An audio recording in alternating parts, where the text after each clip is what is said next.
Okay, so being a newbie to anything can be challenging, and accessibility is no exception. I am passionate about learning, and especially the challenges we avoid when they seem too difficult. A couple of years ago, I wrote a picture book about how learning something challenging doesn't have to be so difficult when you break it down into a smaller series of steps or challenges and take them on one by one. It's called Jasper Juggles Jellyfish.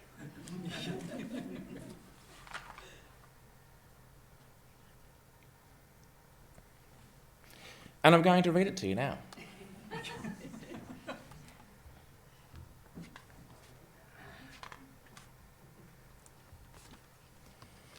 By the corals of the ocean, where it's quiet, calm and cool, an octopus named Jasper dragged his tentacles to school.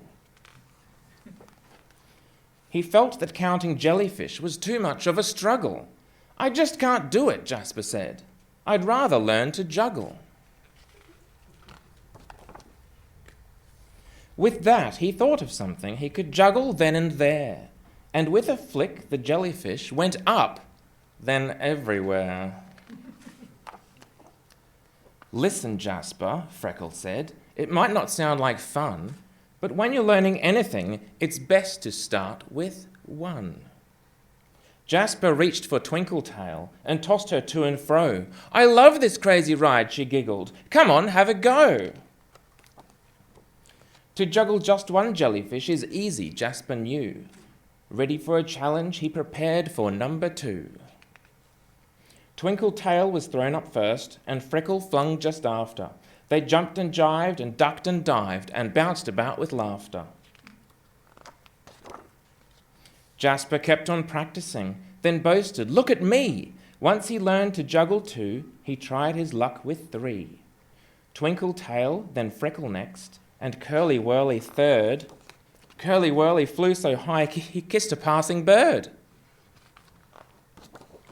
The jellyfish were overjoyed. We want to see some more. You bet, said Jasper eagerly. It's time to try with 4. Adding Ziggy to the pack, he really let them fly. 1, 2, 3, and splat. He crumpled with a sigh. The 4th jellyfish has fallen on the ground. I wish that I could juggle more than 3, poor Jasper cried. But Curly Whirly said, come on, you've hardly even tried. With 2 arms you can juggle 3, so luckily for you, in total you can juggle 12. Count it out, it's true. Jasper counted 1, 2, 3, then 4 and 5 and 6. 7, 8 and 9 joined in and dazzled them with tricks. But what comes after 9, he puzzled. Now let me see. 10, 11, 12, he beamed. I got it right, yippee! It's time for us to celebrate. This learning stuff's a hoot. Same time again tomorrow, folks. I'd like to try the flute.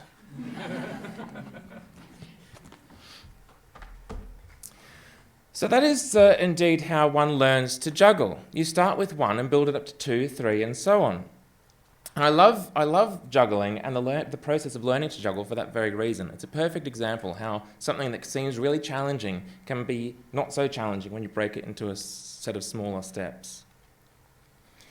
But there are a few other things going on in this story that I wasn't even really conscious of when I wrote it.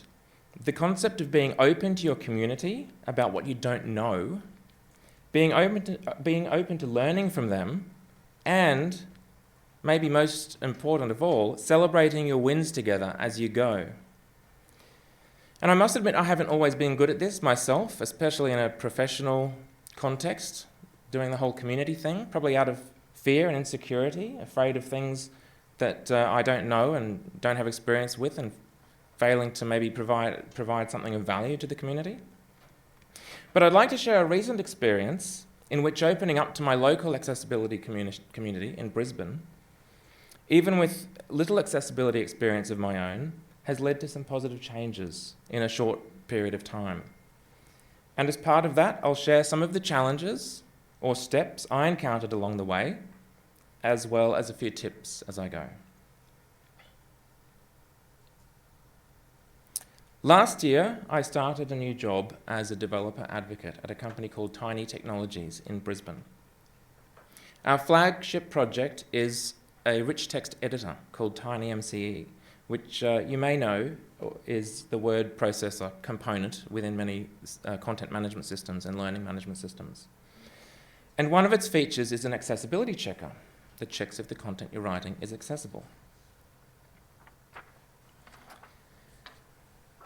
Now, one of my favourite quotes is this: "Nothing in science has any value to society if it is not communicated."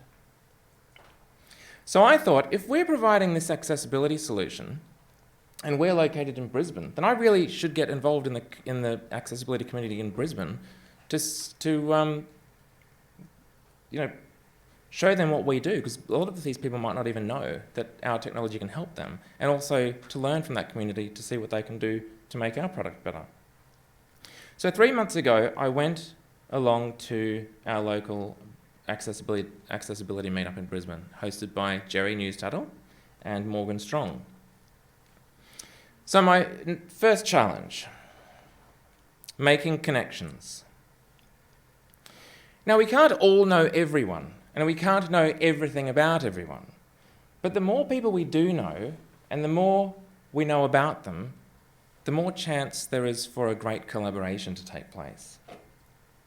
At events like these, there are often many strangers and awkward moments. Some people find it more difficult than others to strike up a conversation with someone they don't know. And some people look like they have no trouble with doing that, but I bet they feel just as awkward on the inside. So when you're at a meetup or a conference, yes, it's absolutely fine to listen to what people have to say up the front. And you don't have to go and talk to anybody you don't know. But if you are somebody who's a bit reluctant to do that, then I encourage you to give it more of a go. But how? My tip is to be honest. So when I went along to the accessibility meetup 3 months ago, I was just honest with them. I said, "Hi, my name's Ben. I just started this job at this place called Tiny Technologies. We have this product, it does some accessibility stuff. I don't really know a lot about it yet, but I feel as though it's a great opportunity for me here to connect with you guys, and maybe we can help each other out." And ask for a business card, email address, Twitter handle. And so afterwards you can reach out to them and say, "Hey, it was really great to the people you meet. If you really enjoyed speaking to somebody, send them a message and say, "Hey, it was really great meeting you at the event. Let's keep in touch and keep talking about this stuff." Challenge number 2, identifying opportunities for change. Opportunities for change and collaboration don't always land in your lap, but when they do, act on them. When I was at the meetup, one of the topics that was raised was about image alt text and how sometimes, sometimes it's okay and in fact preferred for alt text to be empty. And one man called Brian asked me how TinyMCE handles this. And the thing was, I didn't really know at the time. And that's okay too. It's okay not to know the answer straight away. But the next morning I went away and I tested our product, and I found exactly how TinyMCE handles it.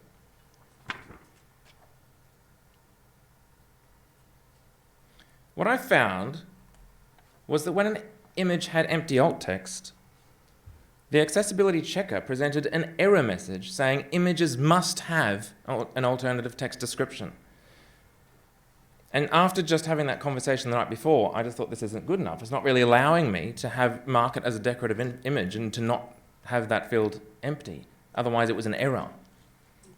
Furthermore, when I went to add an image, the field where you type the alt text was labelled image description.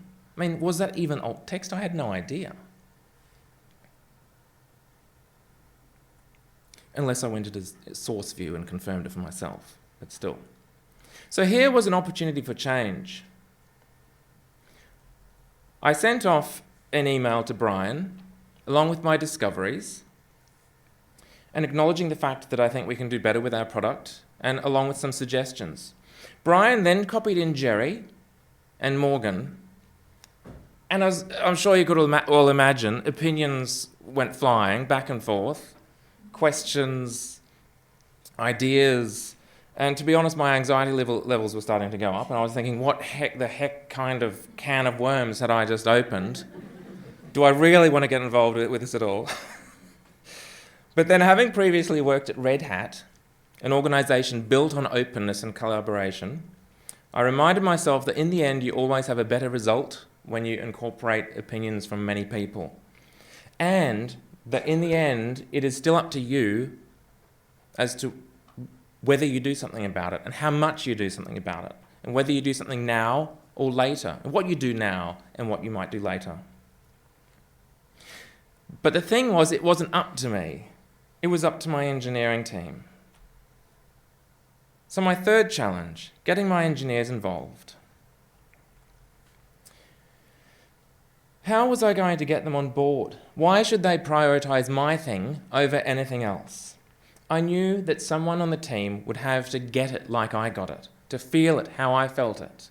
I couldn't just walk up to my engineer and say, hey, can you just do this thing for me? Well, actually, so when I say my engineer, I don't actually manage these people either. They're not on my team, they're a separate team. So I can't just go up to them and say, hey, can you do this thing? They have to really want to do it as well. So I sat down with one of our engineers, Millie. I said, Millie, hey, I was at this meetup last night, and this conversation got going about alt text, and I looked at how we do it, and actually it's not really great because we don't really allow people to not have alt text. I think we can do this better. And so she totally got it. She could see where I was coming from, and she was on board. So then I copied her into the discussion as well. And I'm giving these details because I feel they're important, because by copying her into this discussion, she was then also connecting more with what was going on here and meeting the people for herself and getting involved in the discussion. Again, you know, me not coming along and just saying, hey, do the thing. And so again, so Millie, Jerry, Morgan, all these ideas are going around and around. And Jerry actually came up with the, we were talking about labelling the text box better. And Jerry said, hey, while you're at it, while you're making these changes, do you think you can add in a checkbox to say, yes, my image is decorative? And so we came up with these high-level requirements. When inserting an image, we want the label to be clearer. We want an alt text, we want the alt text field to be labelled more clearly. And we want to provide an option to mark an image as being decorative. And we also, when running the accessibility checker, we want the error message not to say images must have an alternative text description, but that they must have a description or be marked as decorative, along with the option to mark it as such. And so it was with great pleasure now that I'm announcing on behalf of myself and my engineering team and my QA team, which is sitting in the audience, and the Brisbane accessibility community, that these updates are going live at the end of this month. So here we, right? So here we have the accessibility checker dialog saying images must be marked as decorative or have an alternative text description, along with the options. And when inserting an image, again,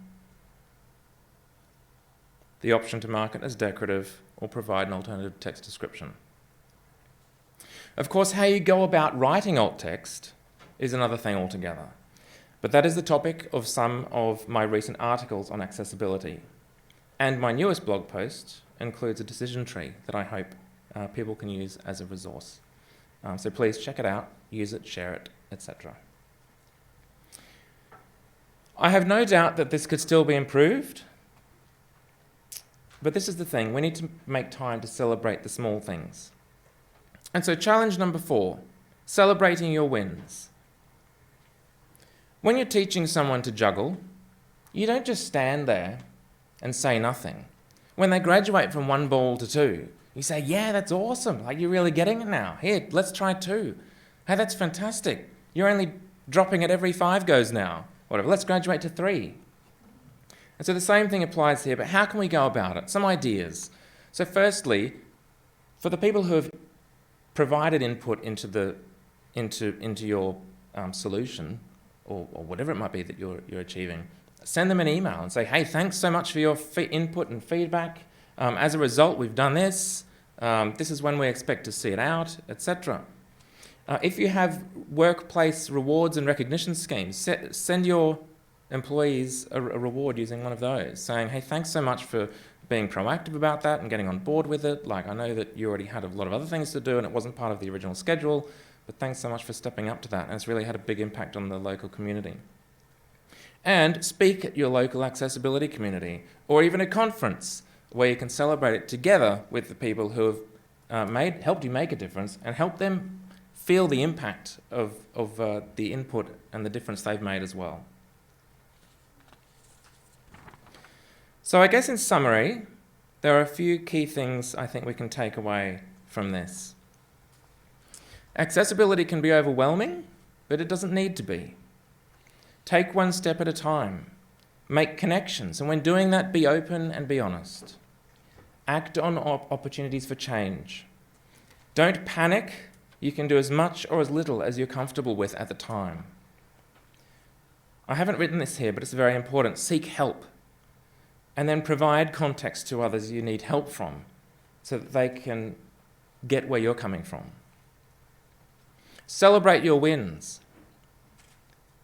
And going a little broader now, with community, you can make a greater impact and start making a difference faster. And as a community, I think we can think more about helping other people connect, enabling them to contribute, and taking every opportunity to celebrate these contributions. I'm not saying that what I've done here is hugely innovative, and I know many of you here have a lot more experience in this space than I do and have done wonderful things. But my intention here is not so much to celebrate what I've done here, but to celebrate the power of community. If this is what I can achieve in a short space of time with the community, imagine what more we can do as a community. Now, I'd like to finish with something slightly unrelated, but one more story about, based on my experience last December at Accessibility Camp in Sydney. As a complete newbie, halfway through I was starting to feel a little overwhelmed. That might even be an understatement. But I was really encouraged by some of the speakers and some of the quotes they put up on their slides, or some of the metaphors they use. So I'm going to use one of mine. It's not one of my own. It's one you've probably all heard before. And you've probably all heard it before for good reason, because it's a classic. It's a classic story. And it's a classic for a very good reason. It gives a very important and encouraging message. And besides, when you start with jellyfish, you have to finish with starfish. So the starfish story, inspired by the writings of Loren Eiseley. One day, a man was walking along the beach when he noticed a boy picking something up and gently throwing it into the ocean. Approaching the boy, he asked, "What are you doing?"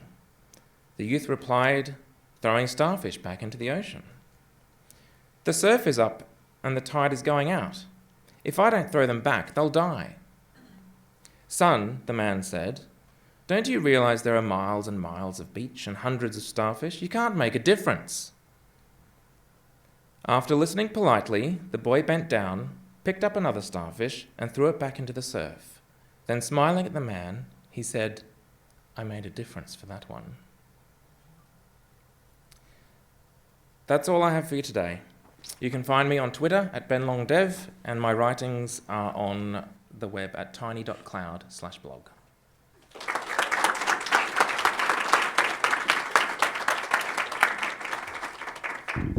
Excellent. Thanks so much, Ben. I've got that vision of a jellyfish. It's going with me for the rest of the day.